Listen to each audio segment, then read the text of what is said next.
Tidak semua anak yang terluka terlihat menangis. Ada yang tetap sekolah, tetap berprestasi, mendapat nilai yang bagus, menjadi anak yang multi talenta, tetap tersenyum di foto keluarga, tetap menjadi anak yang ceria di tengah keluarga dan tetap terlihat baik-baik saja. Tetapi di dalam dirinya ada yang berubah.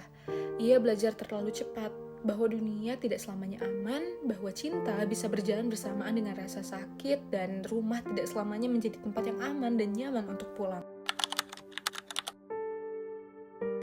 Childhood trauma bukan hanya sekedar tentang kejadian buruk di masa kecil, tetapi tentang bagaimana seorang anak dipaksa memahami sebuah rasa sakit bahkan sebelum ia memiliki bahasa untuk mendefinisikannya. Dan seringkali anak tersebut tumbuh menjadi seorang dewasa yang masih membawa pertanyaan lama. Mengapa aku selalu ditinggalkan? Mengapa aku sulit percaya? Dan mengapa aku merasa harus sempurna untuk pantas dicintai? Childhood trauma adalah pengalaman yang membuat anak merasa sangat takut, tidak aman, tidak berdaya, atau terancam, baik secara fisik maupun emosional. SAMHSA menjelaskan bahwa traumatic stress pada anak terjadi ketika anak merasa sangat terancam oleh peristiwa yang ia alami atau saksikan. Reaksi anak terhadap trauma juga dipengaruhi oleh usia, perkembangan, pengalaman sebelumnya, dan respons orang dewasa di sekitarnya.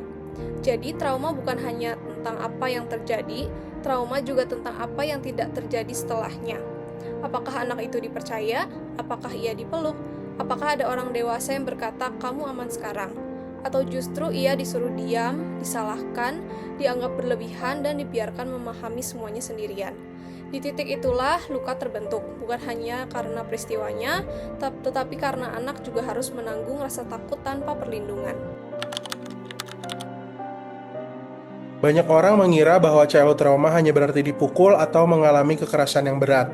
Padahal trauma masa kecil bisa jauh lebih luas, dan CDC menyebutkan Adverse Childhood Experiences atau ACEs sebagai pengalaman yang berpotensi traumatis pada usia 0-17 tahun. Dan bentuknya bisa beraneka ragam, bisa berupa kekerasan, pelecehan, penelantaran, menyaksikan kekerasan di rumah ataupun suatu komunitas, kehilangan anggota keluarga karena bunuh diri, atau tumbuh di lingkungan yang merusak rasa aman, stabilitas, maupun ikatan anak. Trauma bisa berbentuk rumah yang selalu penuh teriakan, bisa berbentuk orang tua yang hadir secara fisik tapi absen secara emosional, bisa berbentuk anak yang selalu dibanding-bandingkan, anak yang tidak pernah didengar, ataupun anak yang harus menjadi dewasa terlalu cepat. Kadang yang melukai bukan hanya kalimat kasar, tapi juga kalimat-kalimat yang tidak pernah diucapkan seperti "aku bangga padamu", "kamu aman", "kamu boleh sedih", "kamu tetap dicintai meskipun gagal". Masa kecil adalah masa ketika otak sedang berkembang sangat cepat. Anak belajar mengenali dunia, membangun rasa aman, mengatur emosi, dan memahami dirinya sendiri. Ketika anak hidup dalam stres yang berat dan berulang, tubuhnya bisa masuk ke mode bertahan hidup. Sistem stres menjadi terlalu sering aktif, anak menjadi sangat waspada, mudah takut, mudah marah, sulit tidur, ataupun justru tampak mati rasa. CDC menjelaskan bahwa toxic stress akibat ACE ini dapat mengubah perkembangan otak dan mempengaruhi cara tubuh merespons stres. ACE juga berhubungan dengan masalah kesehatan kronis, gangguan mental, dan penyalahgunaan zat di masa dewasa. Dalam kajian neurobiologi, pengalaman trauma selama perkembangan dapat mengganggu sistem biologi stres dan berdampak pada perkembangan otak anak. Jadi, ketika seseorang tumbuh menjadi sangat sensitif terhadap nada bicara, takut salah, atau selalu mempersiapkan kemungkinan terburuk, itu bukan sekadar lebay. Bisa jadi, tubuhnya pernah terlalu lama belajar bahwa bahaya bisa datang kapan saja. Anak tidak hanya butuh makan, sekolah, dan pakaian. Anak juga butuh rasa aman secara emosional. Dari hubungan awal dengan caregiver, anak dapat belajar apakah aku layak dicintai, apakah orang lain bisa dipercaya, atau apakah kebutuhanku itu ternyata penting. Nah, kalau sejak kecil anak sering diabaikan, ditolak, ditinggalkan, atau bahkan dicintai secara tidak konsisten, ia bisa tumbuh dengan pola relasi yang penuh ketakutan. Ada yang menjadi sangat takut ditinggalkan, ada yang selalu butuh validasi, dan ada yang menghindar ketika hubungan mulai dekat, bahkan ada yang menjadi people pleasure karena dulu ia belajar bahwa cinta harus diperjuangkan dengan menjadi anak yang tidak merepotkan. Trauma ini sering membuat seseorang mencintai dari tempat yang terluka. Ia tidak hanya bertanya, "Apakah kamu mencintaiku?" Tapi ia juga bertanya dalam diam, "Kapan kamu akan pergi?" Childhood trauma tidak berhenti ketika seseorang berulang tahun ke-18.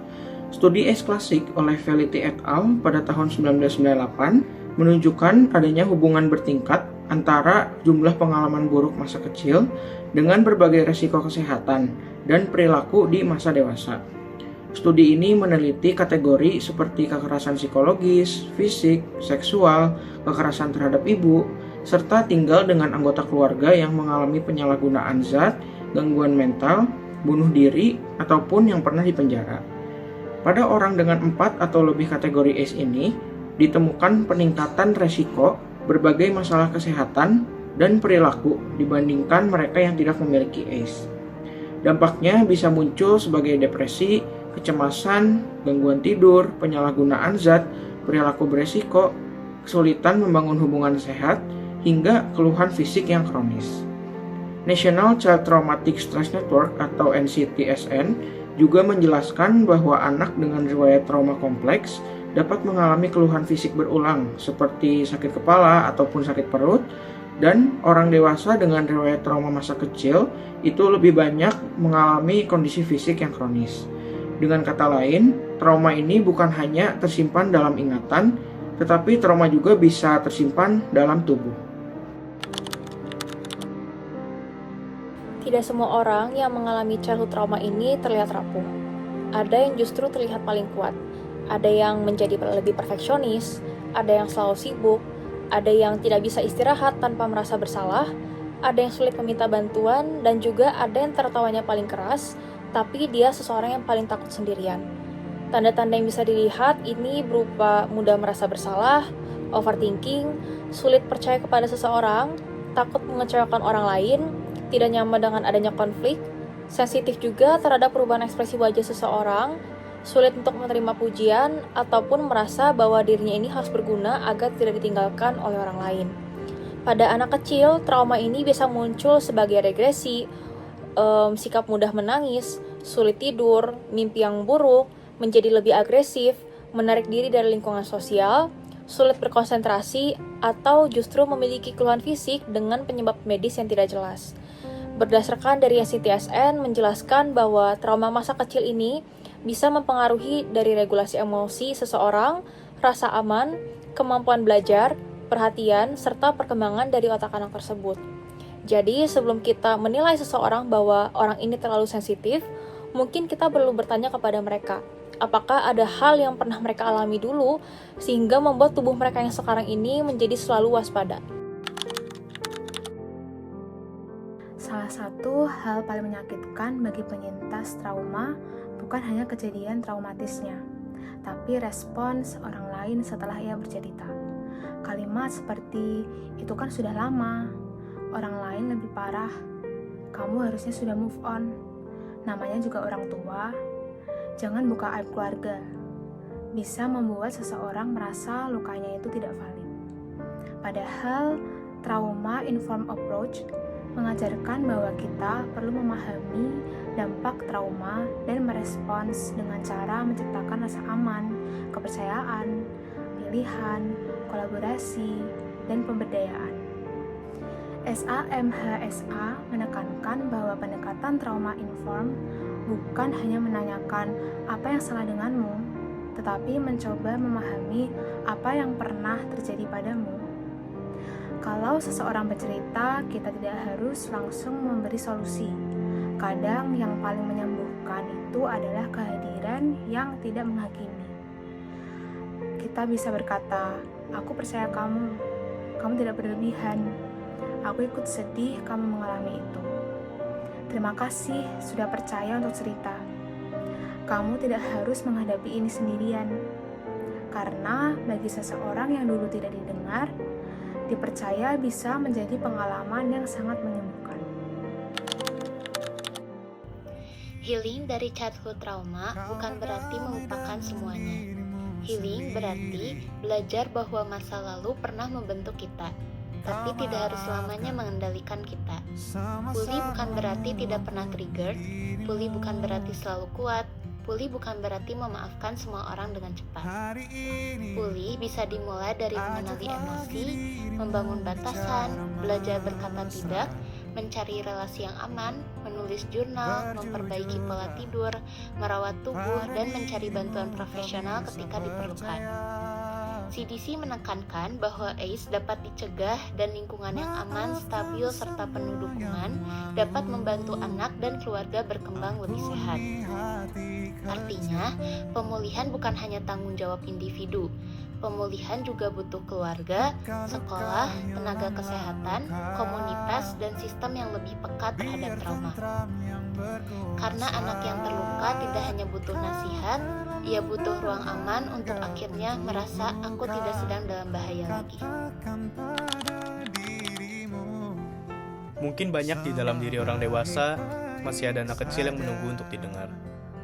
Anak yang dulu belajar diam agar tidak dimarahi, anak yang belajar mandiri karena tidak ada yang datang, anak yang belajar menjadi lucu agar diterima, anak yang belajar berprestasi agar dicintai, anak yang belajar tidak butuh siapa-siapa padahal sangat ingin dipeluk. Childhood trauma membuat kita memahami bahwa tidak semua perilaku orang dewasa lahir dari karakter buruk. Sebagian besar lahir dari luka yang belum menemukan bahasa. Tapi kita juga perlu ingat, trauma itu menjelaskan luka, bukan membenarkan semua perilaku. Memahami trauma bukan berarti membiarkan seseorang menyakiti orang lain. Memahami trauma berarti memberi ruang untuk bertanggung jawab, sembuh, dan tumbuh. Untuk siapapun yang sedang membawa luka masa kecil, kamu tidak rusak, kamu pernah terluka, dan luka itu nyata, meskipun orang lain tidak melihatnya. Masa lalu mungkin menjelaskan mengapa kamu bertahan seperti itu, tapi masa depan masih bisa mengajarkanmu cara hidup yang lebih lembut.